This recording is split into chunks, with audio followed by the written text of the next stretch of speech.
God's finger is pointing at August 3, not at random, not by accident, but with purpose, divine precision, eternal intention. This is not just another date on a man-made calendar. This is a moment, a prophetic alarm, a trumpet blast in the spirit realm. Heaven is issuing a summons, and the question thunders from above. Are you ready? From the beginning of time, God has used signs and seasons to speak to His people. He has never been silent when a nation was on the edge, when a generation was walking toward judgment, when the hour was late and the souls of men were hanging in the balance. He has always sent messengers, always marked the times, and now the finger of God is pointing again, this time to a day, this time to August 3rd. And if God is pointing, we must be watching. It was in the book of Daniel that a hand appeared and wrote on the wall, Mene, Mene, Tekel, Uparsin. A message not just to a king, but to a kingdom, a warning, a judgment, a divine verdict. And Daniel, filled with the Spirit of God, read the writing. He knew what it meant. Your days have been numbered. You've been weighed in the balance. You've been found wanting. That was Babylon. That was then. But now, what if the hand is writing again? What if the writing is not on a palace wall, but in the spirit realm? What if August 3 is not just a date, but a deadline? There are times in history when heaven bends low, when eternity draws near to time, and a decision must be made. This is one of those times. The atmosphere shifts. The spiritual temperature changes. A trembling is felt in the spirit for those who are watching, for those who are listening, for those who are not asleep.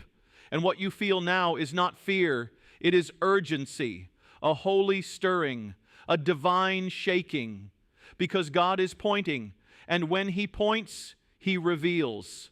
August 3 is not about superstition. It is not about calendars or conspiracies. It is about divine confrontation. Heaven is confronting earth. The Spirit is confronting the flesh. Truth is confronting deception. Light is confronting darkness. And the people of God are being summoned back to their post, back to their altar, back to their first love. You cannot afford to be asleep in this hour. You cannot afford to coast. You cannot afford to wait until the shaking comes, because the shaking has already begun. Look around. The signs are everywhere. Nations are in turmoil. Morality is collapsing. Truth is being traded for lies. What was once unthinkable is now celebrated. Evil is called good, and good is mocked. The foundations are cracking. The walls are leaning. And still many sleep.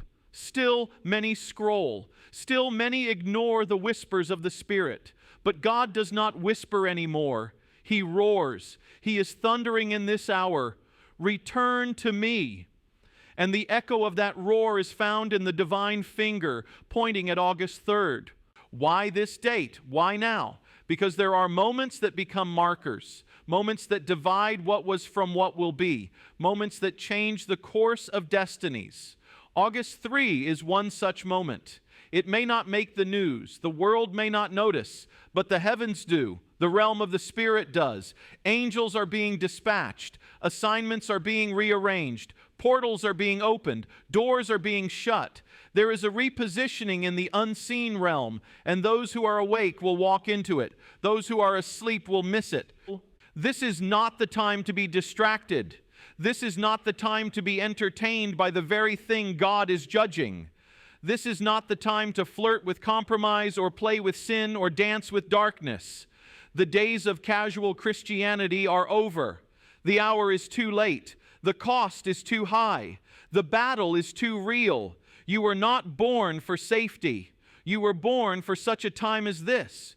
You were called to stand when others bow, to shine when others hide, to speak when others are silent. And if God's finger is pointing, it's not just pointing at the calendar, it's pointing at you.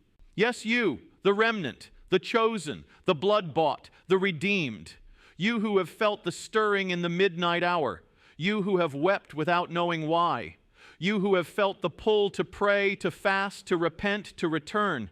It wasn't emotion, it was invitation. It wasn't just sorrow, it was alignment. The Spirit has been preparing you for this moment. You thought you were hidden, but you were being forged. You thought you were delayed, but you were being equipped. And now the hour comes, now the trumpet sounds, now the finger points, and the question still thunders, are you ready? Ready for what? Ready to rise, ready to speak, ready to war, ready to be the voice crying out in the wilderness, ready to shake the dust off your soul and the compromise off your life, ready to move when the Spirit says move and stay when the Spirit says stay, ready to carry the weight of glory in a culture that has lost all reverence, ready to weep between the porch and the altar, ready to stand in the gap for a nation on the edge, ready to say, here I am, Lord, send me. Because August 3 is not about doom, it is about destiny. It is not just a warning, it is a window, a divine opportunity to align your life before the winds of shaking increase. God is not cruel. He does not warn without mercy. He is not pointing to frighten. He is pointing to prepare. There is grace in the warning. There is mercy in the message. But grace unreceived becomes judgment. Mercy ignored becomes accountability. And time once extended will eventually expire. Do you feel it? The urgency, the weight, the pull of eternity on your soul? That is the Spirit bearing witness. That is the Spirit saying, come up higher. That is the voice behind you saying, this is the way, walk in it. That is the prompting that wakes you up at 3 a.m. to pray. That is the stirring that won't let you go back to business as usual. That is the whisper that says, set yourself apart. That is the Spirit testifying that God is pointing. And He is not just pointing at a day. He is pointing at a people, a chosen people, a holy nation, a remnant army. And this army cannot be distracted by comfort. It cannot be seduced by applause. It cannot be bought by fame or shut down by fear. This army is made up of those who have wrestled with God in the night, who have walked through fire and come out with a song, who have been broken and yet rise again, who have scars that now shine like badges, who are not perfect but they are surrendered, who are not many but they are mighty, because they carry the name of the one who never fails. August 3 is a checkpoint, a holy interruption, a divine confrontation. Some will ignore it and continue in rebellion. Some will mock it and harden their hearts. But others, those who are listening, will repent. They will return. They will rebuild the altar. They will rekindle the flame. They will remember the call. They will step into alignment, and they will be ready when the shaking comes. Do not wait for the shaking to wake up. Wake up now. Do not wait for the crisis to repent. Repent now. Do not wait for the doors to close to seek the Lord. Seek Him now while He may be found. Call on Him now while He is near. Rend your heart, not your garments. Return to the Lord with fasting, weeping, and mourning. Let the priests, the ministers of the Lord, weep between the porch and the altar. Let the remnant rise, because there is still time. But the time is short. There is still hope. But the window is narrow. There is still a remnant. But it must be awakened. You are not hearing this by accident. You are not watching this by chance. This is your call, your confirmation, your warning, your invitation. God is pointing, and He is pointing at you. Will you respond? Will you kneel before the shaking forces you to? Will you turn before the light becomes darkness? Will you surrender before the fire burns away what you refuse to lay down? Will you choose the narrow road? Will you choose the cross? Will you die to self so that you might live in Him? The nations rage, the kingdoms shake, the earth groans, the people plot in vain. But He who sits in the heavens laughs. He is not nervous. He is not caught off guard. He is not wondering what to do. He has already declared the end from the beginning. He has already appointed His king on Zion.